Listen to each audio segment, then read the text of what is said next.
prices and great deals from Target.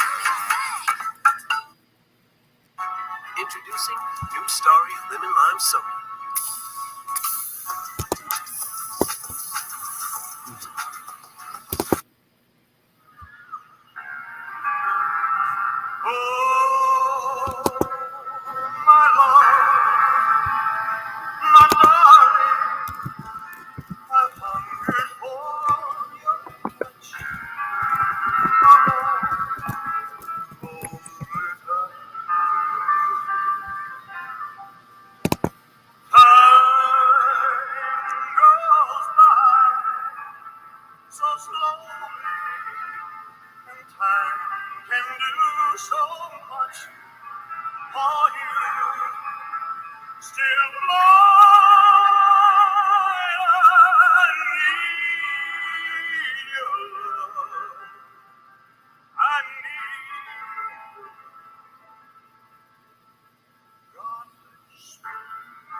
Nights in white satin, never reaching the end. Letters I've written, never meaning to send.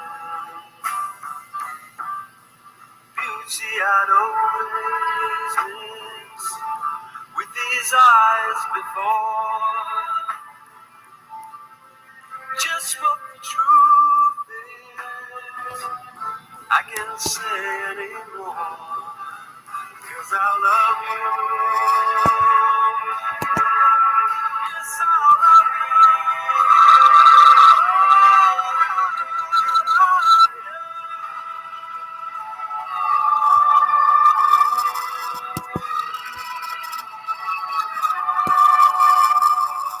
Gazing at people, some hand in hand, just what I'm going through, they can understand. Some try to tell me thoughts they cannot defend. Just what you want to be, you will be in the end. And I love you. Yes, I love you.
I like this. Floyd put 3, 2, 1, go. So here we are. How's everyone doing? Let me click on that video so it doesn't go into another song here. Ooh, Crimson and Clover. Maybe we should do that song too. So it's been a while, huh? It's been too long. I'm really sorry, you guys. It's just like every time I tried to schedule one, it just didn't happen. I am so sorry. So here we are. And I scheduled this one thinking that we'd talk about, different cases, and I think I listed like the Routier case, the case of Christopher Watts, I think the case of Lori Vallow, and I put in the title like what were the warning signs and why didn't anyone pay attention to the warning signs, right? I thought that'd make for an interesting live chat. But then I looked over at the Patreon stuff and I noticed something. Over on Patreon and the emails that I get, the comments that I see, the comments are always, or not always, but the majority, I would say the interest that people have in true crime, man, the case of Christopher Watts is still the case that people want to talk about. Because we talk about other cases, but it's kind of like yada yada, right? I mean, some of them are really interesting and we talk about them and yeah, okay, but we're not hooked on them. You know what I mean? The case of Christopher Watts, we're hooked on it. So I went ahead and changed the title to this live chat because specifically it seems like what the interest is the moving day theory. You guys know what deductive reasoning means. I know you do. We've talked about it. And that's what we do all the time. We're always using our deductive reasoning skills with discussing the case of Christopher Watts.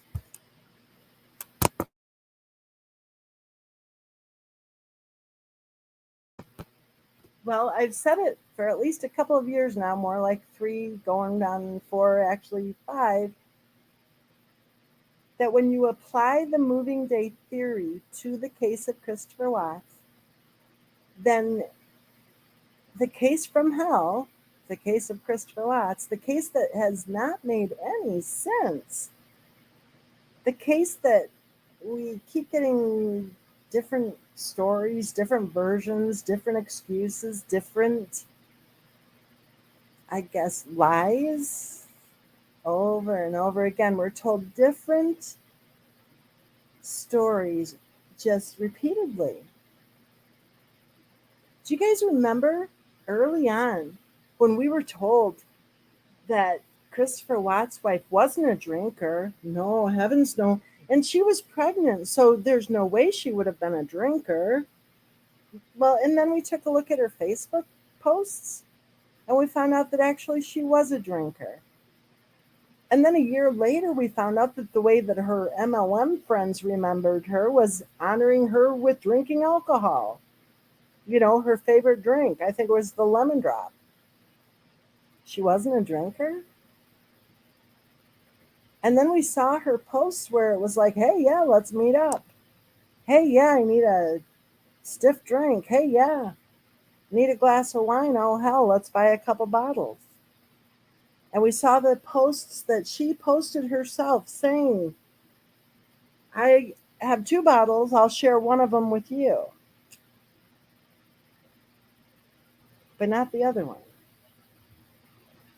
She wasn't a drinker? Really? Gee golly, then we took a look at the autopsy and saw that her BAC was 0.128.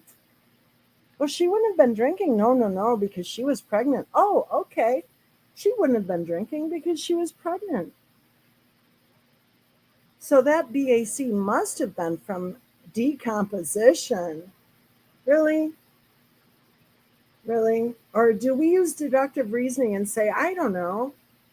Kind of makes sense, doesn't it? That when we dug in to learn about decomposition causing the BAC level to be elevated post-mortem,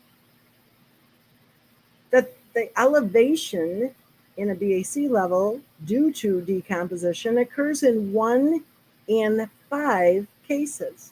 1 in 5. And of those 20% of the cases where there may be an elevation to the BAC level due to decomposition postmortem, well, of course, decomposition would be postmortem, wouldn't it? That makes total sense. That's a little redundant there. Then we learned that, what was it? The median level was half the level of Christopher Watt's wife. What was the median level for those who were found to have an elevated BAC level due to decomposition? Wasn't it 0.065 or something like that? Whatever it was, we determined that it was half the level of Christopher Watt's wife. And that's presuming that she would have even been in that 1 in 5 of those bodies which were studied in that research.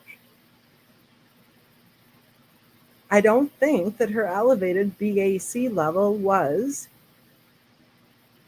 due to decomposition. I think she was drunk.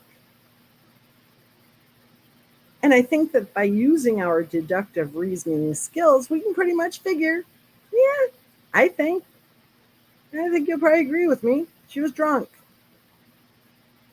We didn't just pull that out of thin air and say, yeah, she was probably, drunk. What we did do is we noticed that she had this affinity for wine, and she had this thing for having her photo taken a lot of times, many times, with a drink in her hand. One of her photos during one of her pregnancies, in fact, in one of her photos, she was holding a drink in each of her hands, both of her hands, while pregnant. I think one was a bottle of beer, and I think the other was a mixed drink. And I think somebody in the comment threads may have noticed that maybe pregnant women shouldn't be, drinking.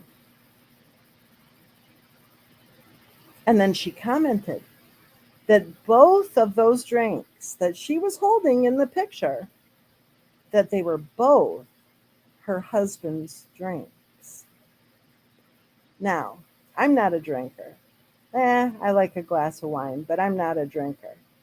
I've never been a drunk. I don't think I've ever been drunk. Maybe a couple of times, but like my definition of drunk would be that, oh my gosh, my lips feel kind of puffy and I'd laugh a lot and tell stupid jokes. So I'm not really all that familiar with drunks. But one thing I do know, because I do, obviously know people who do drink, but they're not drunks. I know of a couple of drunks, but they're not any friends of mine or family members or anything at all. Because quite frankly, I don't have a whole lot of patience for drunks. But one thing I've noticed through my many decades on this planet so far is that men who like beer usually aren't chasing a beer with a mixed drink. And men who like mixed drinks usually aren't chasing a mixed drink with a beer. Now, again, this is not in a vacuum that I'm thinking this. I'm not pulling it out of thin air. But one thing I've noticed about Christopher Watt's wife's statements and posts is that I think she was a little bit truth challenged, if you know what I'm saying. In fact, I think this case is truth challenged on its own. In fact, one of her family members even boldly announced publicly that we would never know the truth. stating that we don't know the truth and that we would never know the truth because law enforcement doesn't tell people like us. Evidently, true crimers don't rate right up there with people who should be able to be told the truth about a very public case on the very public stage. Now, let's just say that Christopher Watt's wife was, in fact, truth challenged. And there she is in a picture holding a mixed drink in one hand and a beer in the other and a baby in her belly. Like she wasn't holding the baby in her belly because her hands were full with booze. She was holding the baby within her belly because she was pregnant. Okay? And then someone made some sort of a comment, and then she said that both drinks were for Christopher Watts. I don't believe her. I think she was lying. I think the mixed drink was for her. I think the beer was for Christopher Watts.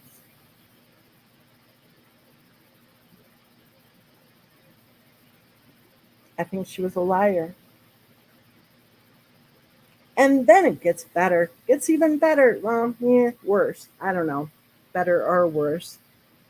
Somebody in the comments to that post made a comment about the kitchen that she was standing in.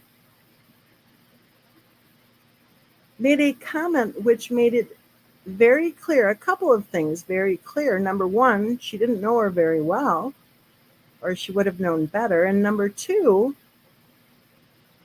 she absolutely believed that that kitchen actually belonged to Christopher Watts and his wife.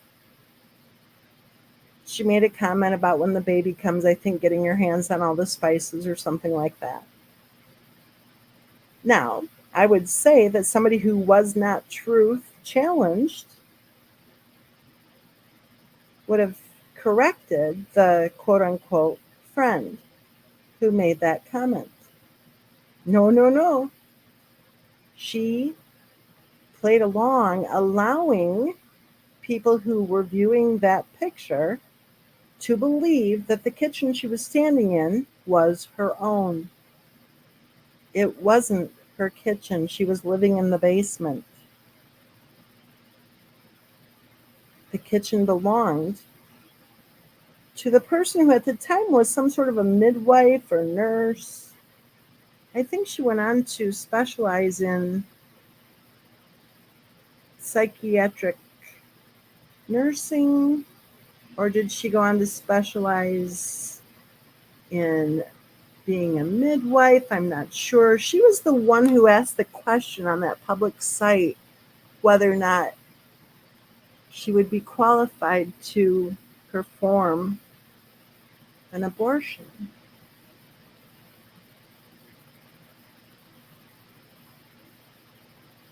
The moving day theory. No wonder it's still the focus of our attention so many years later. And just in case you're new to this channel, I'm not bragging. I'm not bragging at all, because let me tell you, our moving day theory was a team effort. During our live chats, when we discuss the case of Christopher Watts and we ask questions and we say, hey, wait a minute, this doesn't make sense. Or we say, hey, wait a minute, what about this? But just so you know, that moving day theory was created right here on this channel. We're the ones who said, hey, wait a minute, what if? We're the ones who said, you know what? That makes total sense. We're the ones who connected the dots. So any other channel creator who's trying to say, like, oh, they have a moving day theory, bullshit. What they have are people watching our live chats who like to take what we are discussing and pretend like it was their idea. So I just want to put that out there. The moving day theory was born right here. And dang, it's a good theory, because you can apply any question at all that you have about the case of Christopher Watts. You can apply the moving day theory, and you know what? the puzzle pieces kind of fall into place.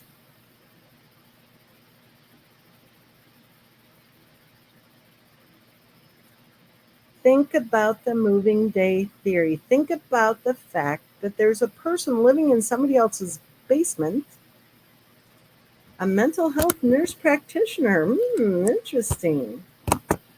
Think about even that question. Why would she have been living in somebody's basement? Why? They were a married couple. They weren't married yet when they first moved into the basement, but they were a married couple. He was making over $100,000 when he met her. He had a savings account. He worked hard. I don't think she ever worked hard ever. Surely they could have gotten an apartment or something, right? But they chose instead to stay in the basement of a woman who she had recently met, a woman who she barely knew, a woman who, when she fired her future sister-in-law from the bridal party, along with her future groom's cousin's first wife, and the ring bearer and flower girl, yep, all of them canned. When she fired them, she chose this new friend, who she barely knew, to be her maid of honor. Hang in there. This all ties in with the moving day theory. She stayed in that lady's basement. Christopher Watts stayed in that lady's basement. Why? Could it be she was pregnant at the time? I'm not talking about when she was standing in the kitchen with booze in each of her hands, or I should say both of her hands. I'm saying it backwards. With a bottle of beer in one hand and a mixed drink in the other. I'm not saying that time, because that time we knew she was pregnant, right? I mean, she admitted she was pregnant. It wasn't just a random picture like the one in 2018. What was that, in February, I think, of 2018, when she looked like she was about ready to drop? And if you've not had a baby, you might not know what that means. I don't mean her dropping over from, hypoglycemia or anything. I mean, like she was ready to drop, meaning that she would be having that baby soon. Wow. How many pregnancies? Anyway, back to living in the basement of a nurse practitioner who she barely knew, who she wanted to have as her maid of honor after she fired her future sister-in-law and her future groom's cousin's first wife, and the flower girl, and the ring bearer. Who does that? Who fires your future husband's sister from the wedding party? Who fires your future husband's cousin's first wife from the wedding party, from the bridal party? Really? And the $1,000,000 question is, who fires the flower girl and the ring bearer? Have you ever heard of a flower girl being fired? Warning sign. Christopher Watts should have put on his Nikes and set out for a run, a fast run, a very long run, far, far away from any woman who would have ever fired a flower girl.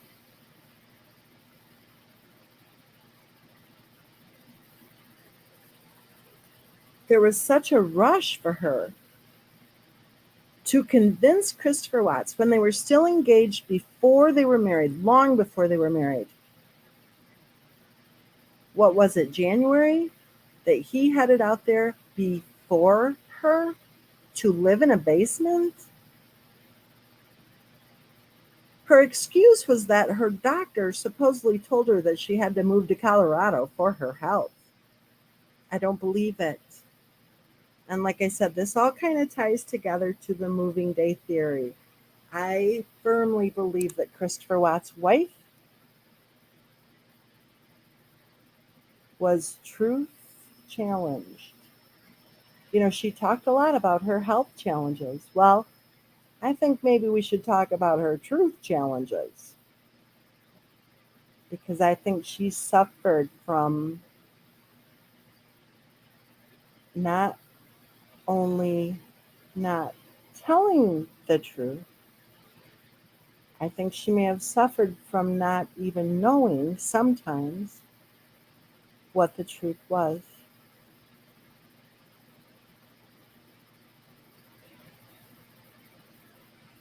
Her doctor told her she had to move to Colorado. So he moved ahead of time while she supposedly started a nursing program, which, by the way, we did a little research on that little lie. Remember? Man, we've been through it together, haven't we? Right after the tragedy, we were told that she was a retired nurse who left her career behind as a nurse in order to raise her children, who spent Monday through Friday full time, all day long, all week long in daycare. Yeah. We were also told, parallel to the bullshit, that she was a retired nurse who, you know, left her career behind so she could raise her children who she wasn't raising because they were in daycare full time. We were also told, parallel to that she was a successful businesswoman. I think it was bullshit. Total bullshit. I think she was getting disability, and I don't think it was very much.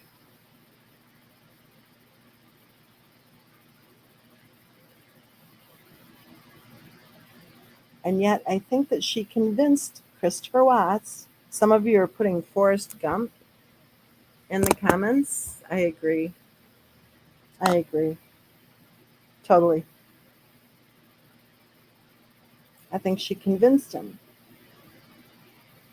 that she was actually working while she stayed on the internet. From what we've heard from people who have hopped right up on the panel to complain about it, harassing people. One man hopped up on our panel and said that they had to change their phone numbers because she wouldn't leave his wife alone. We've had people hop up on the panel who have told us that they were in Facebook groups with Christopher Watt's wife before the tragedy occurred, and she would get kicked out of the Facebook groups routinely because they knew she was a liar. So she would change her name a little bit and jump right back in. We were told that they saw her posting comments in Facebook groups, which were obviously copied and pasted in there from comments that were posted by other group members just a week or two before. Was she a chameleon? Was she trying to figure out how she was supposed to act? Was she trying to copy other people to try to learn how to act like she was some little MLM hotshot or something? Oh, yes, Miss CD. I get it. Put your Nikes on and run. I get it. I missed that. Sorry. So, although I do think Christopher Watts was like Forrest Gump in many ways. So, if we know that she's posting bullshit about a nursing program, we know that she's posting bullshit, I think, every step of the way. I mean, come on. She's a woman who fired a flower girl. She is a woman who fired a flower girl. Need we say more? She fired A flower girl.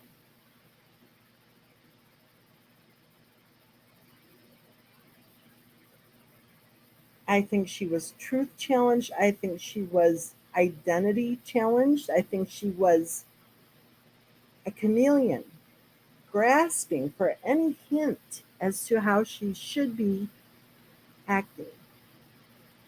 I think Christopher Watts came along and she saw a little patsy there who would do anything she told him to do.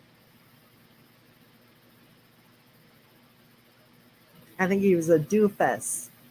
He was a doofus with very little life experience. You know, there's a thing when you send your kids to the Christian school or to any private school, probably, I don't know if this is true for all parents or not, but I know in the Christian school system, parents discuss this for years with each other, even beginning back in kindergarten and first grade. Parents worry about this. When you pay the big bucks to pay the tuition to send your children to the Christian schools, then you sit around with the other parents and you worry. You worry because you're making the right decision. You want to protect your children from whatever shitty, exposure to whatever shitty, whatever. You care about academics. You care about standards. You have standards. You want your children to have the best education possible. So you don't mind busting your ass to make sure that you can afford the tuition. You want the best for your children. And then you sit there with the other parents and you say, you know what? There needs to be a balance somehow, a healthy balance. How do we do this? How do we protect our children? How do we guard them from the evils of the world? But then also, we also knew that when people hit even the Christian college, the kids who grew up throughout the entire Christian school system, the private school system, through high school, and even if they headed off to the Christian college, we knew that they had been more protected through the years so that when they hit the freedom of being away at college, that, they might start drinking. They might start doing drugs. They might start sleeping around. They might fall for the wrong person because they haven't had the exposure to the very things that you send them to the Christian school, so they won't be exposed to those certain things. Does that make sense? You do your best to protect your children from the evils of the world. You do your best to give your children the very best, right? Now, back it up to Ronnie and Cindy Watts. Ronnie and Cindy Watts both worked very hard to support their children well. And they did support their children well. And regardless of what any of the yahoos have said over the last 5 years, since this case hit the news, Ronnie and Cindy Watts raised both their son and daughter very well. They protected them. They guarded them. Christopher Watts didn't grow up hearing parents fighting. Christopher Watts didn't grow up with mom and dad, being drunk. Christopher Watts didn't grow up with a bunch of dysfunction in the home. Christopher Watts grew up on pretty solid ground, really, as childhoods go.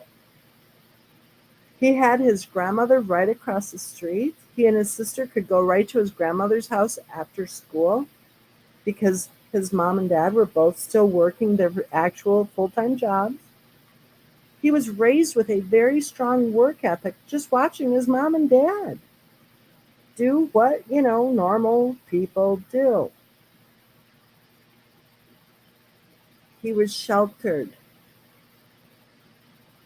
He was sheltered from the evils of the world. As soon as he was 18 years old, he headed off to the NASCAR training because that was his long-time goal. Christopher Watts knew how to set goals and he knew how to achieve them. He took part in many team sports through the years.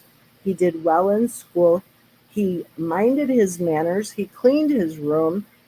He said thank you to his parents, and he treated his grandmother well.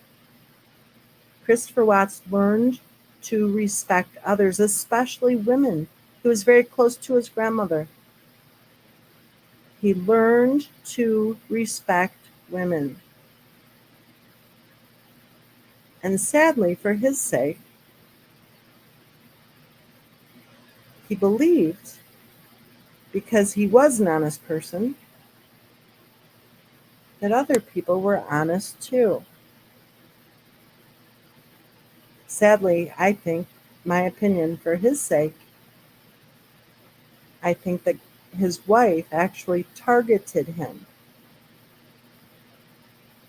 I think with whatever connection she had with that auto parts aftermarket, whatever it was, type of store, and with him being a master mechanic making well over $100,000 at the time, I think she saw him one day at the store and thought, he's a master mechanic. He could probably,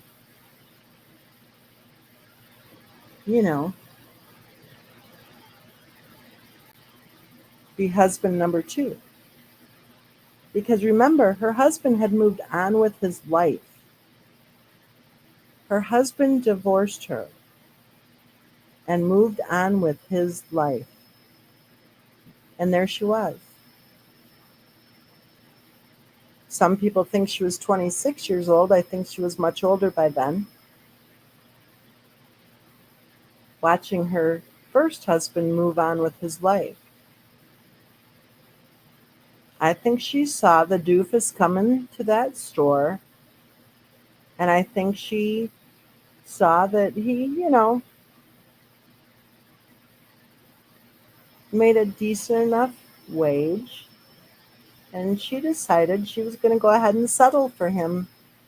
Because I say that not that she was settling to be with him. I think that's how her brain worked at the time. I think she had, these delusions that she should somehow be, I don't know. Maybe she wanted to date one of her chiropractors or something. I don't know.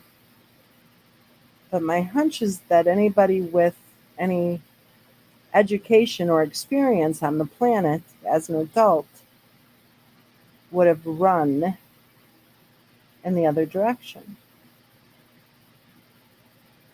I think she settled not just for Christopher Watts. I think she settled for his paycheck. I do not believe she ever fell in love with Christopher Watts. I don't think she loved him at all, ever. Because sadly, I'm not sure that she would have known what love is. I think she did, however, fall in some kind of weird love with his paycheck.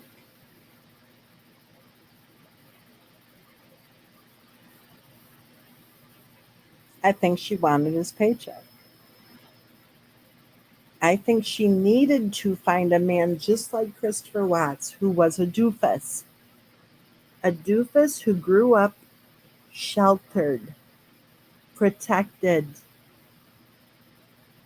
who was raised to treat women with respect. I don't believe that he had a clue, just like the kids who go through the Christian schools and then they head off to the Christian college and all of a sudden they don't know how to control drinking, or they don't know how to read the signs that someone might not be a good person for them to date, or they don't know how to say no because they didn't have any practice, because they always lived such a sheltered life. I think it's the same thing for Christopher Watts.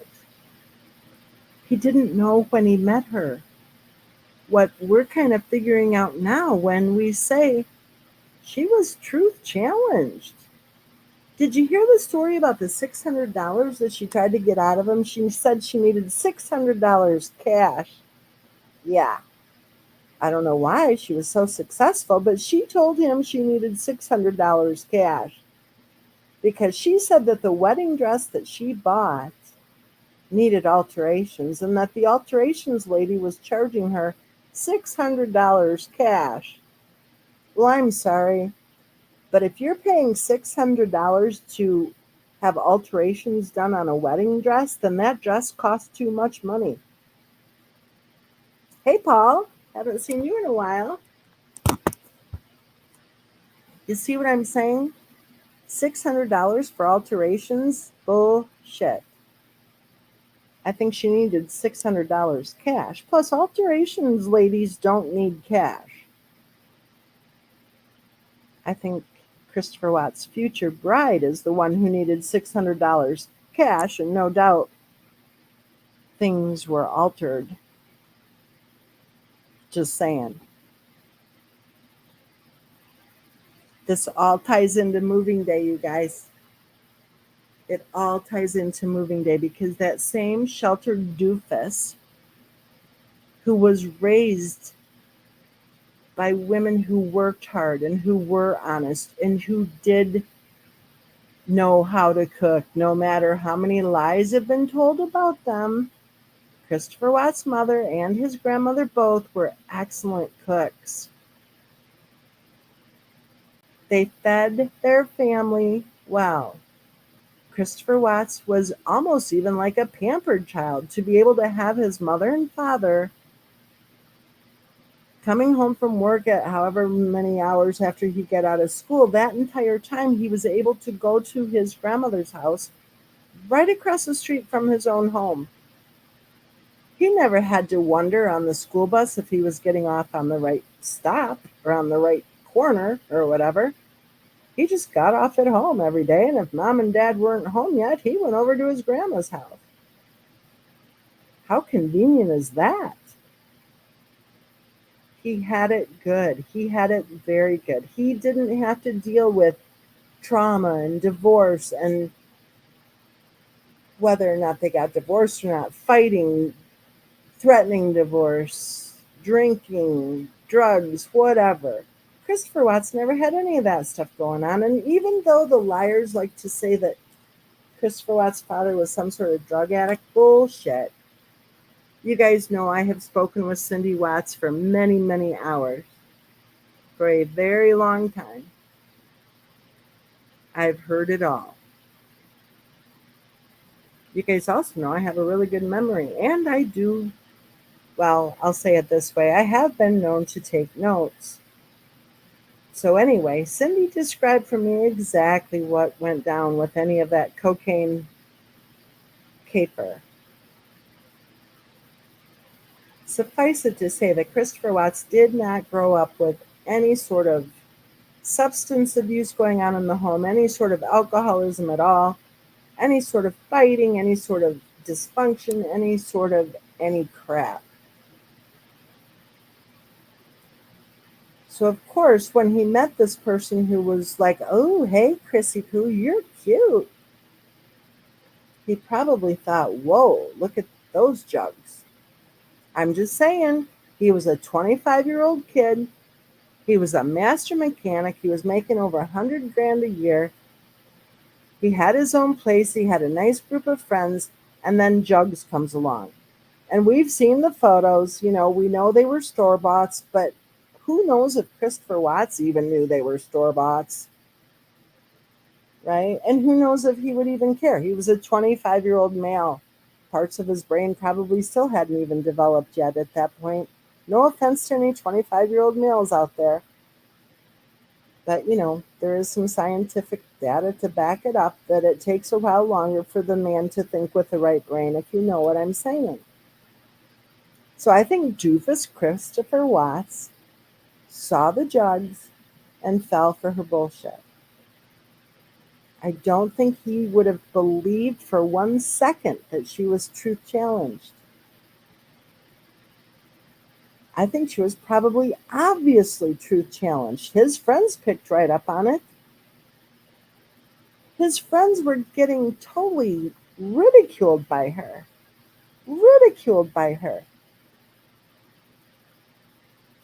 She mocked their dishes. She mocked their homes. She refused to allow him Keywords: refused and allow. She refused to allow him to work out at the gym because she didn't want him to run into an ex-girlfriend. So let's see. She was a total control freak. Oh, wait. Don't forget, she physically assaulted him and shoved him out the door and locked him out in the cold without access to his cell phone or his keys or his shoes. Remember, he told his friends, "Oh, I'm sorry for the way she acted. I'm really sorry for the way she acted. I'm so sorry for the way she acted." She was just having a bad day. She has health challenges, you know. The friends who hopped up on our panel and talked about that said, no, it's not about health challenges. It's not. It's not about having a bad day. They said if it would have happened one time, maybe it was a bad day. But when it happens 20 times, that's a bad person.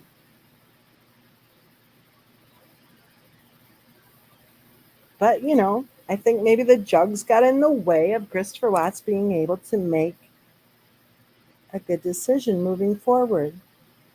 I don't think she was honest with him right from the start. I don't believe she had any physical health challenges. I agree with Christopher Watts' close friends, the Lindstroms, when Mr. Lindstrom, right away after the tragedy occurred, but before they knew that the tragedy had occurred, when at that point Christopher Watts' wife was still listed as, get this, an endangered missing person.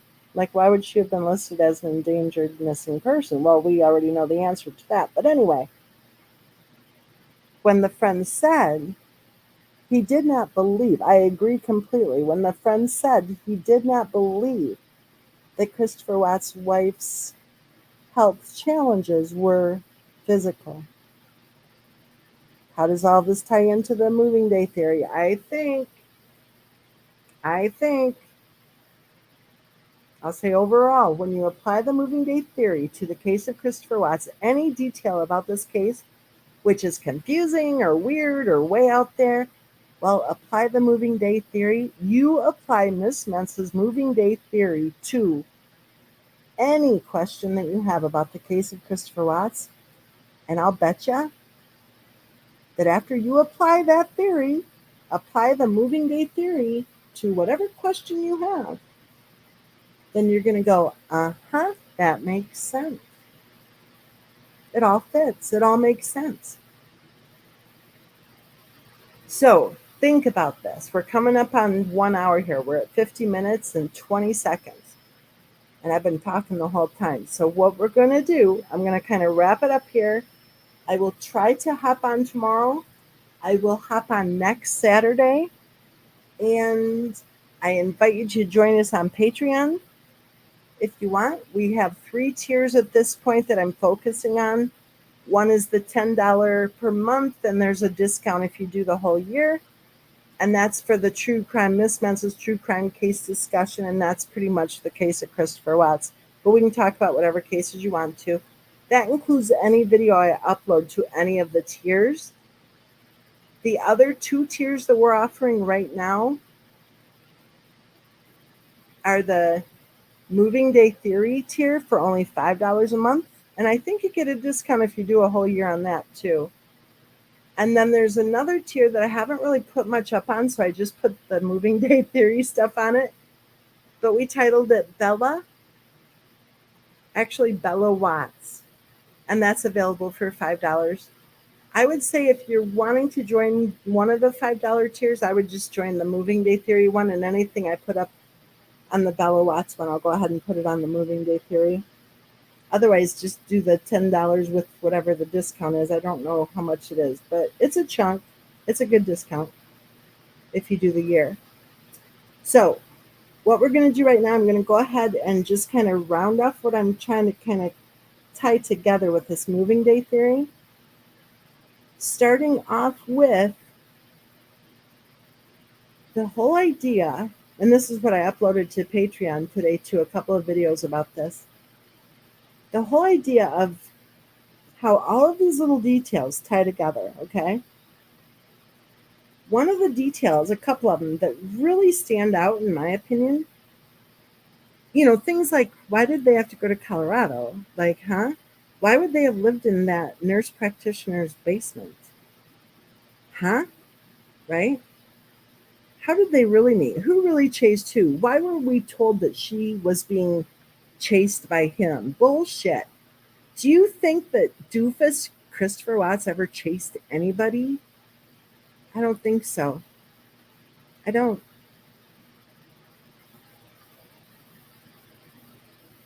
Tie it all together, all the little details, her BAC level. Oh, yeah, her elevated BAC was because of decomposition. Yeah, really? Really? Then why was it twice the level? Twice the level of the average, the median, or would it be the mean? I'm not sure. You ladies know better than I. Either the mean or the median. Or maybe, would it be the mode? No, not the mode. Probably the median. Not sure. Kind of tired. It's been a long week. But compare it. Only 1 in 5 of the subjects studied post-mortem were found to have an elevated BAC due to decomposition. 1 in 5. Those are pretty low chances right there. 20% chance. That means there's an 80% chance that it's total bullshit. So then, okay, let's go ahead and humor the stats, okay? So let's just say she was one of the 20%. Like we're saying she was one of the 0.04% of the people who ever make 1 penny from any MLM. 0.04%. We're supposed to believe that she was successful at an MLM? Bullshit. We're supposed to believe she was on a business trip? Bullshit. We're supposed to believe that her BAC level being twice as high as the elevated BAC level of the 20% of the subjects studied post-mortem, who it was deemed did have an elevated BAC due to decomp. Why was her BAC level twice as high? I'll tell you why. Because we use deductive reasoning on this channel. And through our deductive reasoning, with our deductive reasoning skills, we can pretty much say, overall, everyone say it together with me now, bullshit. Now, on that note, I'm going to go ahead and play Crimson and Clover. I'm glad you guys all were here. It was great. We'll do it again tomorrow for another 1 hour, and then we'll do it again next Saturday, and next Saturday will hopefully be longer than just 1 hour. So I want everybody to stay absolutely safe, absolutely healthy. Be safe, be healthy, be happy. You can choose to be happy, and if you're not happy, then you make the changes that you need to make to be happy. Lower the stress in your life. If you're dealing with a very stressful situation, then it's up to you to take a look at the stressors that are affecting you and take a look at how they're affecting you and make good choices. Make good choices to protect your own health, to protect your own well-being. Lower the stress. If you're new to this channel, you may not know this, but I've been able to turn diabetes around.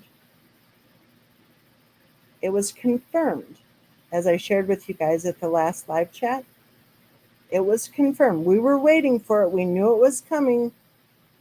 I was doing everything I could do to not be a diabetic, to turn it around. I had the help of one just so impressive, spectacular spectacular pharmacist. Oh my gosh. He absolutely, if not for him, I would be a diabetic. If not for him, I would be struggling with sugar levels that were difficult to manage. I've been in the emergency room with sugar numbers almost 300. It was scary. It felt terrible. I've been through hell with diabetes. Let me tell you something. You don't want diabetes. You don't want it. If you're diagnosed with diabetes, you dig in and research it and you do whatever you can do to turn it around. Because diabetes can be turned around, and I'm living proof of it. I told my endocrinologist that I was going to turn diabetes around. And when I saw him for my appointment this spring, he said, "You did it. You did it, Bren. You turned diabetes around." So when I say be healthy and when I tell you lower the stress, do what you got to do to lower the stressors in your life. Do what you got to do to take care of you. Take care of you first. It's great if you're helping other people. It's great if you're a helicopter mom. It's great if you're a wonderful adult child of an elderly. It's great if you're a wonderful spouse. That's great. You know, we worry about our loved ones. We care about our loved ones. We do what we can to help our loved ones. But if you're not taking care of yourself first, then you're not going to be able to help your loved one.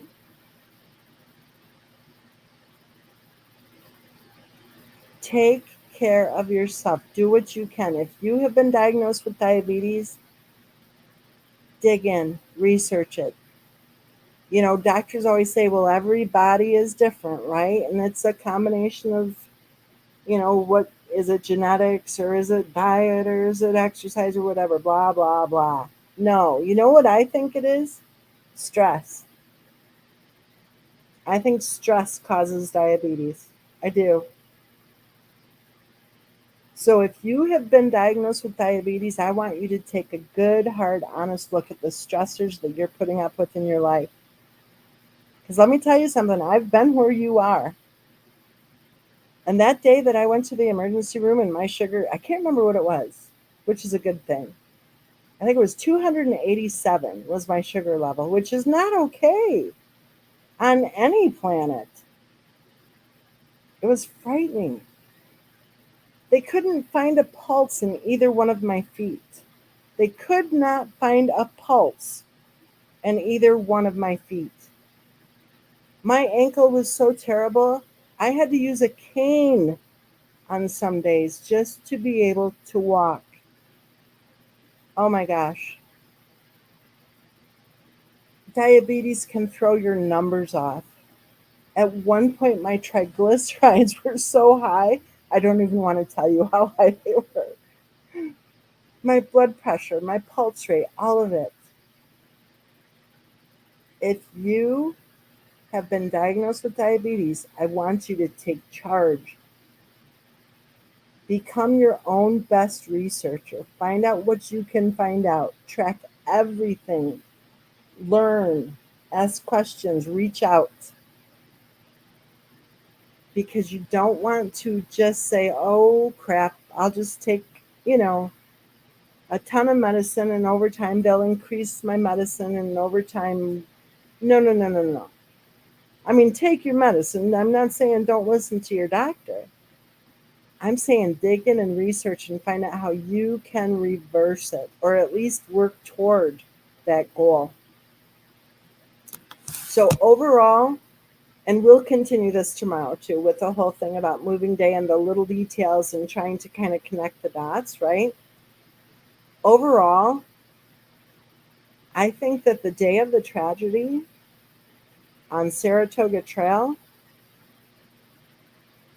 I think was the result of the perfect storm. I don't think her behaviors were anything new. I don't think that her drinking was anything new. And I don't think the whole pregnancy thing was anything new either. I'll take off on this tangent just for a minute before we take off. Do you know any woman claiming to be, what was it, 15 weeks along, who hasn't seen her OB/GYN? If she were one of your friends, and I would say, what, 4 weeks, 3 weeks, 5 weeks went by, after the dipstick turned color. At what point is she committing an act that absolutely disgusts you?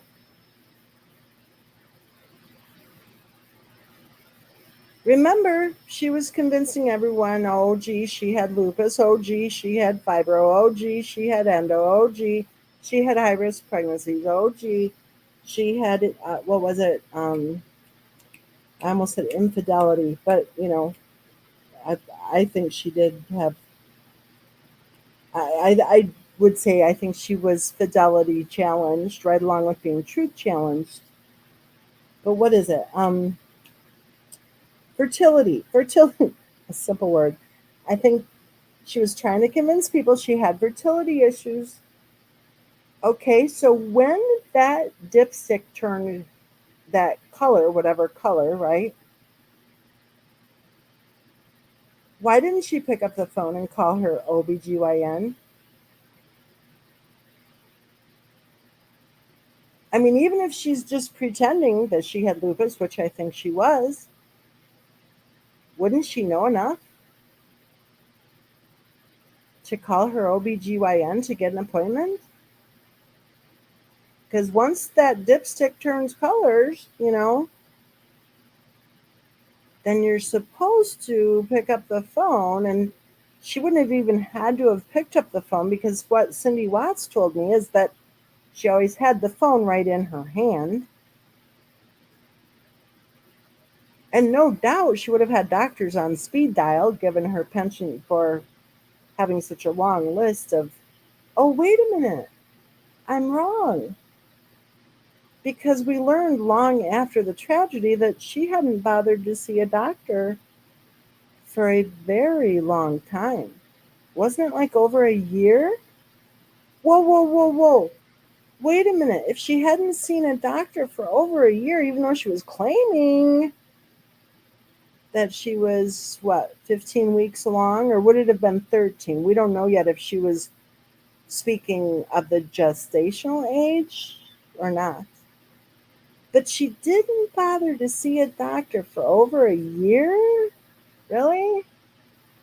And I have one question, and it brings me right back to, what was she doing standing in a kitchen, holding booze in one hand and a beer in the other?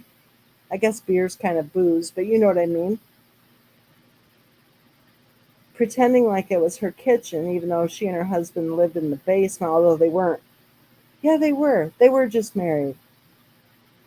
But they lived there in the basement even before they got married, because, suddenly her doctor said she had to move to Colorado. Yeah, okay. Is there a prescription for that? Did he put it on a prescription pad? Move to Colorado? Probably not. Anyway, again, I think she was true challenged. I don't think any doctor said you should move to Colorado. And I think kind of the proof is in the pudding when you think about it, because she's saying that she was supposed to move to Colorado because of her health. Then why did she stay in North Carolina? Well, he moved to Colorado. There's something fishy going on there. So she's living in someone's basement for how long again? Was she pregnant at the time? Was she pregnant at the time of the tragedy?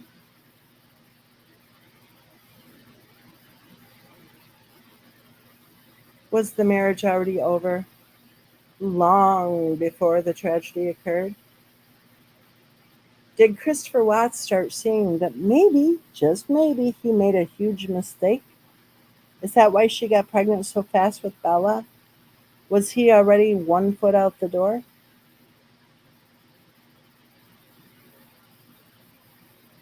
Is that why she got pregnant so fast with Cece when Bella was just 10 months old? Did he have 1 foot out the door? Is that why she needed to file a bankruptcy to walk away from $70,000 in unsecured debts? Was he ready to walk out the door? Is that why she stopped making the house payment in December of 2017, long before the tragedy occurred, to try to ruin his housing history, his housing credit history? Is that why she never made the HOA dues payments in 30 months? To try to ruin his housing credit history so that he couldn't walk out the door? Is that why she told a lawyer in March that she was getting divorced? Could it be that the marriage was already long over? Is that why they cashed in the 401k for a good chunk of change? And then, according to Cindy Watts, who told me personally, directly, she said to me that that money that was taken out of Christopher Watts' 401k was never accounted for. Is that why she was escorted to North Carolina? Was the marriage over?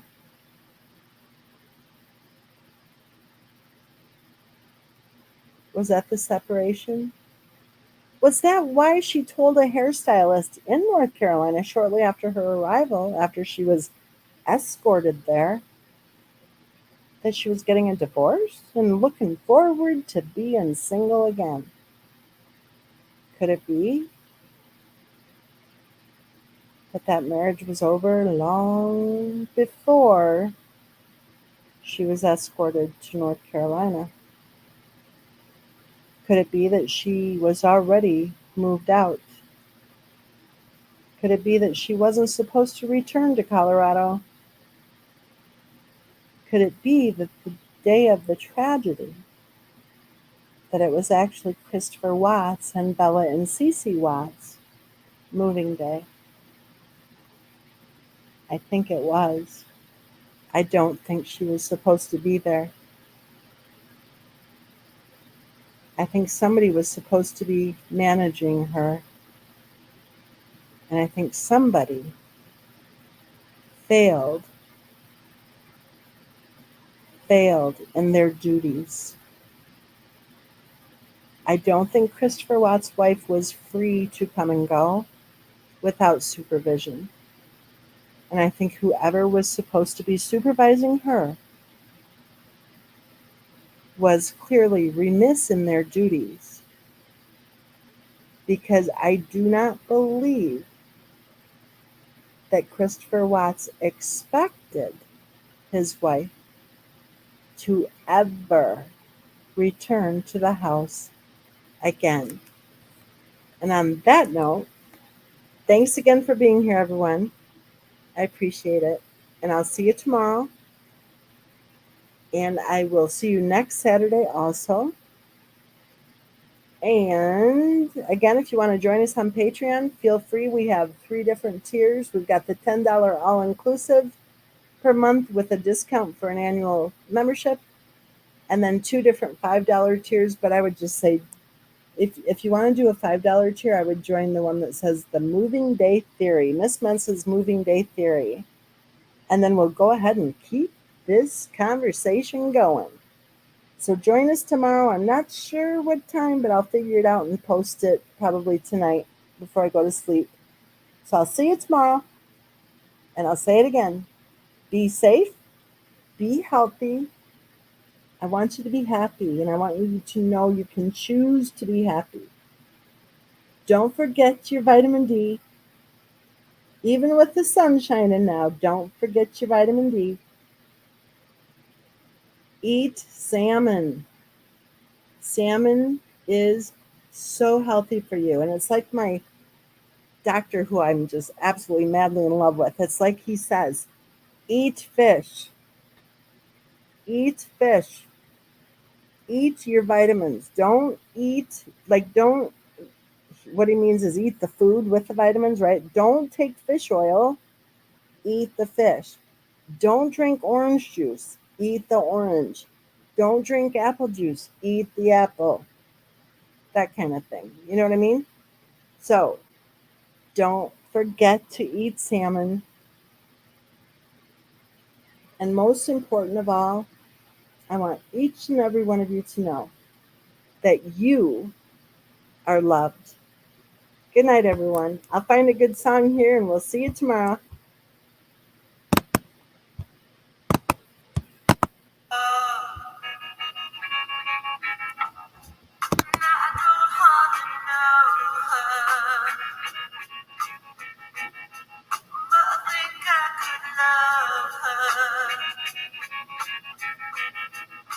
Crimson and clover.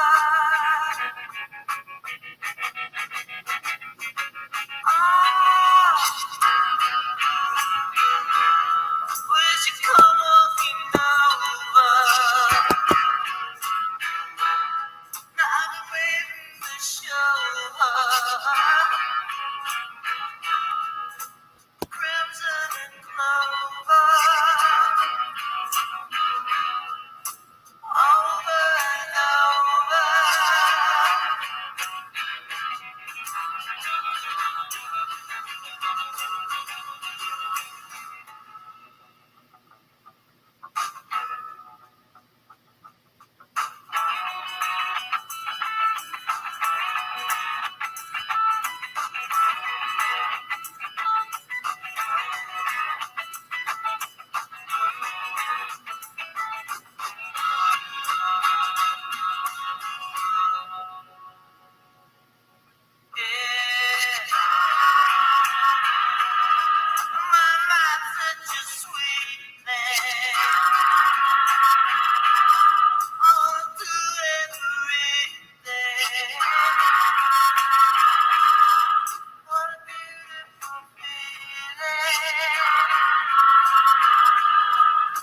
Crimson and clover.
hint of sweetness.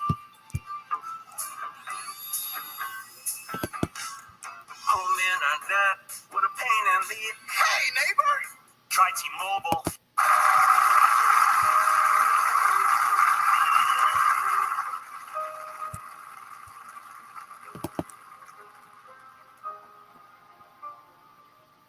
I dreamed a dream in time gone by,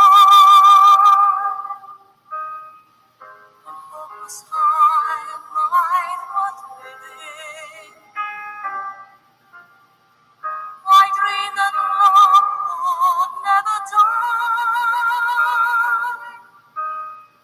I prayed that God would be forgiving. And I was young and unafraid.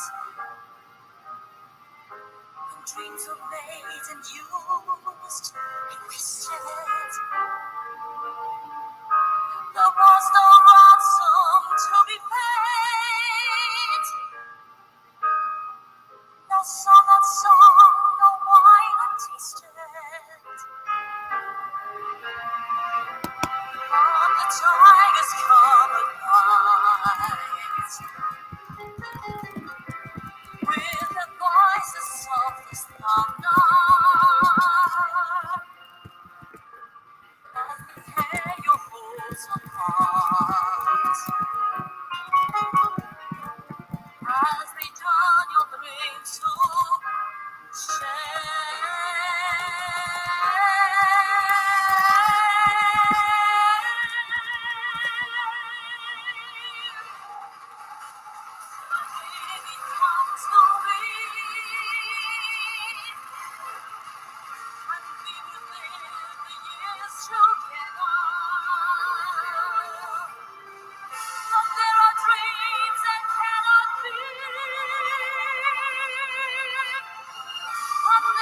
storms we cannot weather.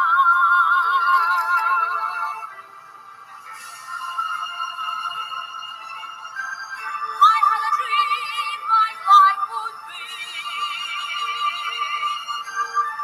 so different from this hell I'm living, so different now from what it seems.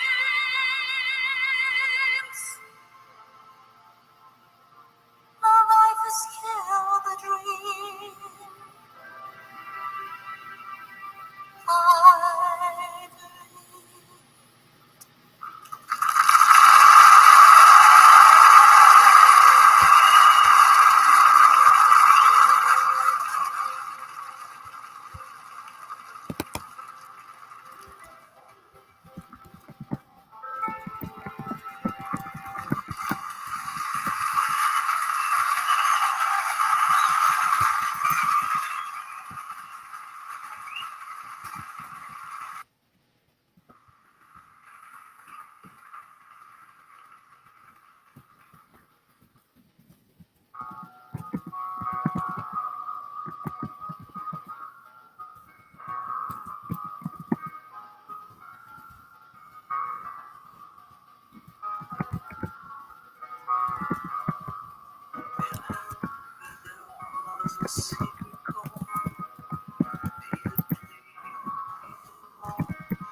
Baffled king composing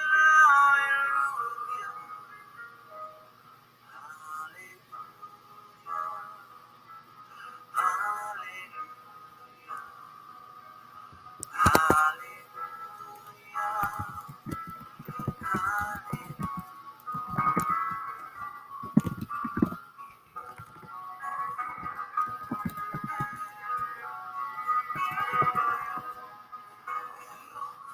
strong what you needed through. So leaving home, the beauty of moonlight over you. And she journeyed to the kitchen chair. She broke your throat and she cut your hair. And from the lips she drew the hallelujah. Hallelujah. Hallelujah. Hallelujah.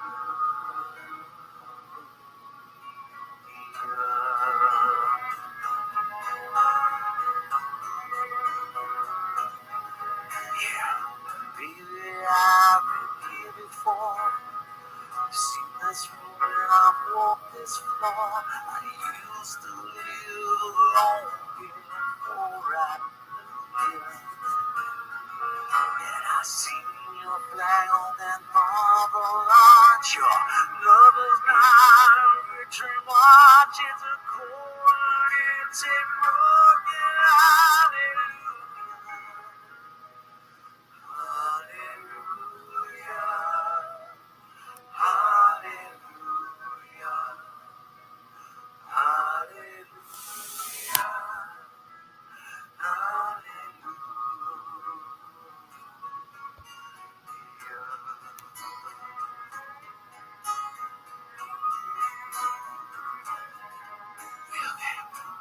Time when you let me know what was going on below. Now you don't ever show that to me, to me. But remember where I moved in you and the holy dove was born to every breath we drew was hallelujah. Hallelujah. Hallelujah. Hallelujah.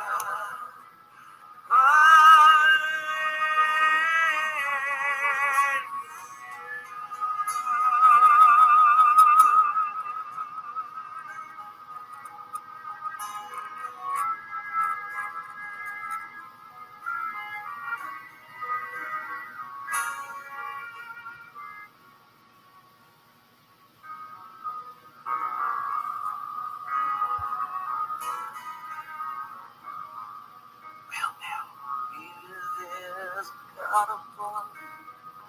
All I've ever learned from love was how to treat somebody who had you. It's not your cry that I hear, and I know it's not someone who's seen a light. It's a chord and it's a broken